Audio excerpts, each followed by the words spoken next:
Hi, Janri. Janri. Ganahan kay kung makainom ka ay. Kay grabe ay. Imong kamot jo, di good, mahunong ay. Grabe, bisag asa lang hikap-hikap. Wala ay, Janri ay. Ganahan kay kung nimo Janri ay. Grabe ka agresibo nimo Janri. Uy. Muni ganahan ako sa mga lalaki, Janri. Kana bitong hilabtanon kay kamot. Kana di maurong ba magsilag. Magsilag kitiw-kitiw. Labi nang makainom. Init di kayong lawas ni mo anak dyan rin, no? Kay grabing bunugas akong lawas. Ay, bisag asa lang ka maghiram-hiram in town. Lai.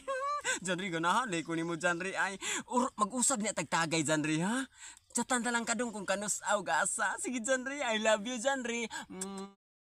Sige na, oy, dong dyan rin. Magtagay na unya ta, ha? Uban ni ko sa kung kasulubon ni taon Janri. Okay, grabing problema na ko ron. Gusto na ko nga mawala akong problema dung Janri tungod nimo. Janri, gikilig na hinung ko dung Janri. Ay grabe ha ay. Ambot ay di ko kalimot ay. Katong unang gabi nga nagtagay ta, grabe. Ganahan mo kog mga lalaki ka nang di maurong bitaw, bisag badlungon di yun maminaw. Mo kitiw-kitiw hinog samot ang ilang kamoy mo, ilang kamot. Ganahan kay kuha na Janri ay. Muna ampay na ko sa mga laki mo nga. Unya muchat lang niya ko nimo. Kita ra jud duha ka nang way disturbo ba? Janri ha, magpaabot ko dito ha. Magpaabot ko dito sa tuang abutanan, Janri. Sige Janri, I love you.